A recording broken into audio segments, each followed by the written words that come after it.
जादुई छड़ी। बहुत दिनों पुरानी बात है। एक बहुत सुंदर गांव था। इस गांव में रमेश नाम का एक गरीब, उसकी माँ, उसके भाई सुरेश के साथ रहता था।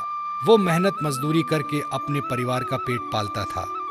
वो पास के जंगल में जाकर सूखी लकड़ियां इकट्ठा करता और गांव में जाकर बेच देता।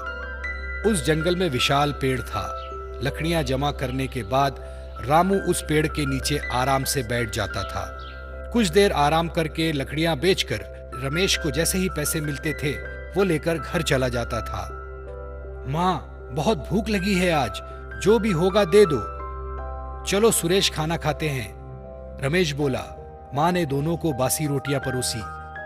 सुरेश बोलता है, क्या माँ, रोज वही बासी खाना, कुछ तो नया दिया करो। सुरेश, ऐसा नहीं बोलते बेटा, जो भी प्यार से मिला उसे खाना चाहिए।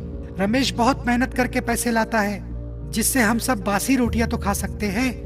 रमेश को अपने परिवार का यह हाल देखा नहीं गया। वो उदास हो गया।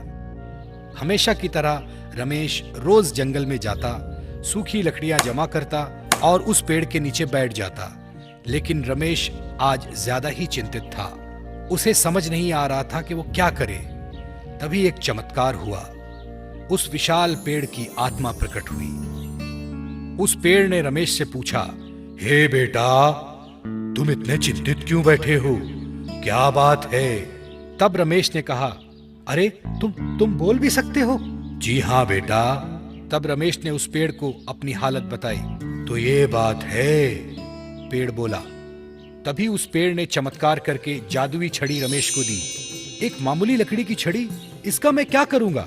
ये मामूली छड़ी नहीं है, जादुई छड़ी है। इस छड़ी की मदद से जो खाना चाहो मिल जाएगा। शुक्रिया मेरे दोस्त। अब इसका मतलब मैं और मेरा परिवार कभी भूखा नहीं सोएंगे। लेकिन रमेश, एक बात हमेशा याद रखना, इस छड़ी का इस्तेमाल दिन में सिर्फ एक बार हो सकता है। जरूर मेरे दोस्त, रमेश बोला। ऐसा बोलकर रमेश वहां से चला गया। जादुई छड़ी लेकर रमेश खुशी खुशी अपने घर पहुंचा। माँ, देखो मैं क्या लाया हूँ। ये क्या बेटा, ये मामूली सी छड़ी? माँ ने पूछा। इस छड़ी से तुम क्या करोगे भैया? सुरेश ने पूछा। अरे ये कोई मामूली छड़ी नहीं, ये जादुई छड़ी है। इस छड़ी से हम चाहे जैसा चाहे जो भी खाना मंगवा सकते हैं। सच में भैया? अरे वाह, तो मंगवाते हैं, मुझे भी बहुत भूख लगी है। तो बोलो क्या चाहिए तुम्हें? रमेश ने सुरेश से पूछा। मुझे ताजी रोटी, चावल, खीर, पनीर, जलेबी और आइसक्रीम चाहिए, सुरेश ने मांगा। ऐसा कहते ही रमेश ने छड़ी को गोल घुमाया। सच में जमीन पर जो मांगा वो आ गया। ये तो सच में जादू है, माँ बोली। फिर उन सब ने उस दिन पेट भर कर खाना खाया। रमेश फिर हर दिन जंगल में जाता, सूखी लकड़ियां जमा करता, पेड़ के नीचे बैठ जाता। एक दिन घर से रमेश की माँ बाहर गई। सुरेश घर पर अकेला ही था। उसे जोर से भूख लगी थी। उसने वो जादुई छड़ी ली, गोल घुमाया और खाना मिल गया। सुरेश ने उस खाने को बड़े चाव से खाया और सो गया। इधर जंगल से रमेश भी घर जल्दी वापस आ गया। उसे भी जोरों से भूख लगी थी। वो भी छड़ी को ढूंढने लगा। छड़ी मिलने के बाद रमेश ने उस छड़ी को गोल घुमाया। जो खाना चाहिए था वो मांग की, पर खाना नहीं मिला। रमेश ने फिर छड़ी को घुमाया, फिर भी खाना नहीं आया। तब उसे पेड़ की कही बात याद आई कि छड़ी को दिन में सिर्फ एक बार घुमाना है। और माँ भी घर वापस लौटी। उसने देखा कि रमेश रो रहा है और सुरेश आराम से सो रहा है। उसने सुरेश को नींद से उठाया और रमेश को पूछा, बेटा क्या हुआ, तुम क्यों रो रहे हो? माँ, मुझे जोरों की भूख लगी थी, इसलिए मैं घर जल्दी आया। छड़ी को घुमाया पर मुझे खाना नहीं मिला। इस सुरेश ने छड़ी का पहले इस्तेमाल कर लिया, रमेश बड़े दुख से बोला। तब माँ को सारी बात समझ आई। माँ ने सुरेश को समझाया, बेटा सुरेश, हमेशा दूसरों के बारे में सोचा करो। खुद के बारे में सोचने वाला स्वार्थी कहलाता है। जो भी मिला बांट कर खाना चाहिए, चाहे वो थोड़ा हो या ज्यादा। सुरेश को अपनी गलती का एहसास हुआ।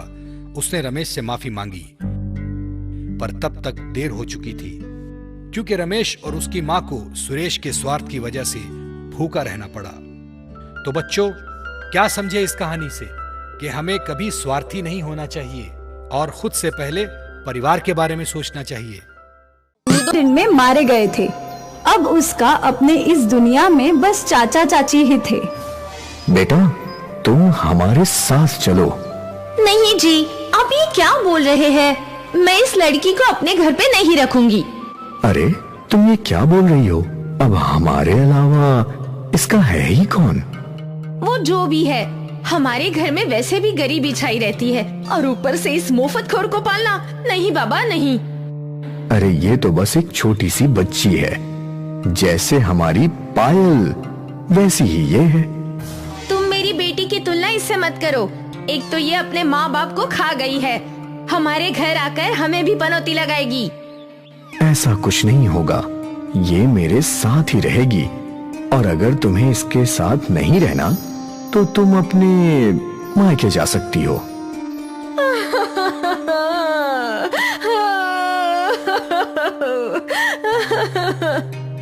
माधुरी को सुधा की जिम्मेदारी नहीं चाहिए थी, पर मुकेश सुधा को अकेले नहीं छोड़ सकता था।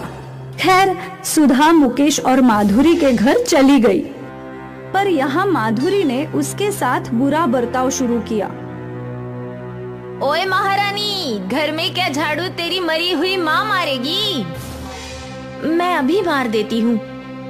एक काम होते ही माधुरी सुधा को दूसरा काम दे देती थी और ऐसा करते करते सुधा घर का सारा काम करने लगी। वो सफाई करती, फिर कपड़े धोती, बर्तन धोती और तो और बाजार से सामान लाकर खाना भी बनाया करती थी। सुधा की चाची उस पे अत्याचार करने लगी। सुधा की उम्र खेलने कूदने की थी, पर उस बेचारी को घर का सारा काम करना पड़ता था।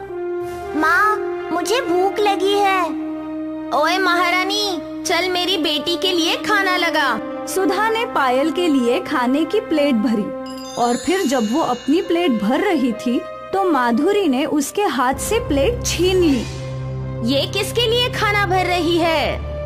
मेरे लिए चाची जी, मुझे भी बहुत भूख लगी है। आहा, पहले घर का काम खत्म कर, तब भी तुझे खाने को कुछ मिलेगा। मुकेश से सुधा की ऐसी हालत देखी नहीं जाती थी। वो सुधा की मदद करना चाहता था। कुछ भी करके मुझे सुधा को घर से बाहर निकालना होगा, वरना माधुरी उस नन्ही सी बच्ची पर बहुत अत्याचार करेगी, बेचारी। मुकेश की एक जलेबी की दुकान थी जो गांव में बहुत ही मशहूर थी। अरे वाह मुकेश भाई, जलेबी तो बहुत बढ़िया बनाई है। ग्राहकों को मुकेश की जलेबी बहुत पसंद आती थी और इसी वजह से उनके दुकान पर ग्राहक बढ़ने लगे थे। अब मुकेश के दुकान में काम बढ़ गया था, उसे एक सहायक की जरूरत थी। क्यों ना मैं सुधा को अपनी मदद के लिए साथ ले आऊं?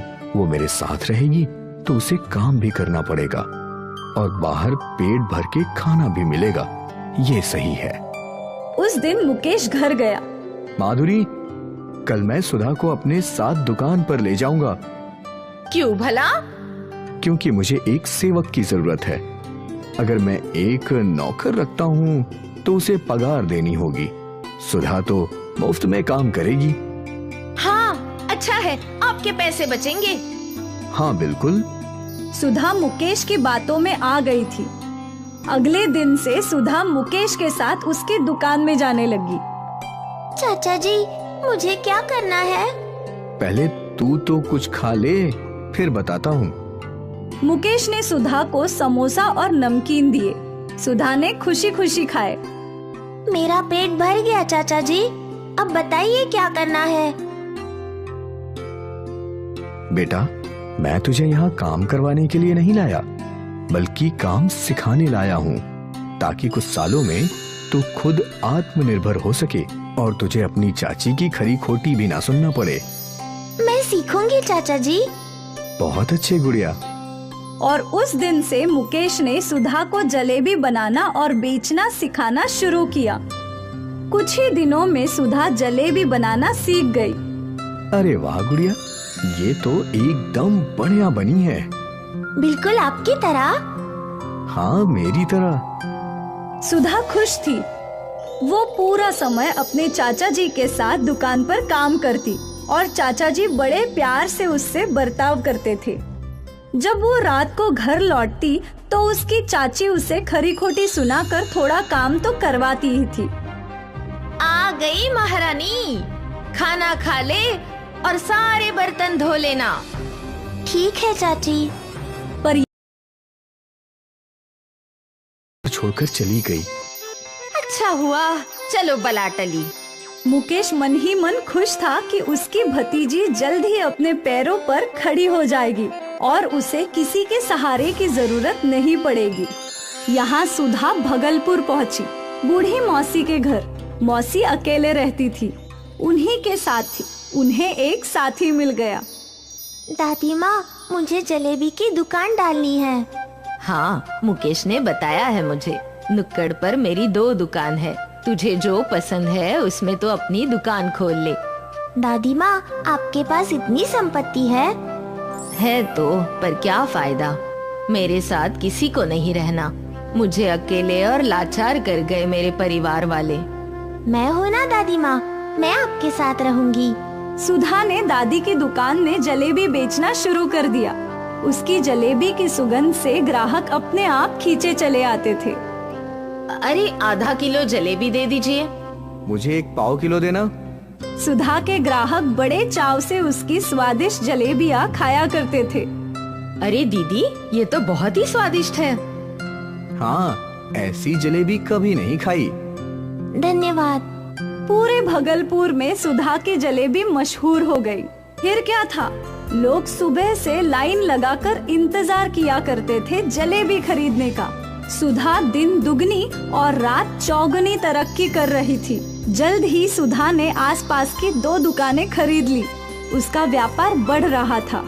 सुधा ने भगलपुर में एक बड़ा मकान भी खरीद लिया, उसका अपना घर। और फिर उसने अपने चाचा जी को कॉल लगाया।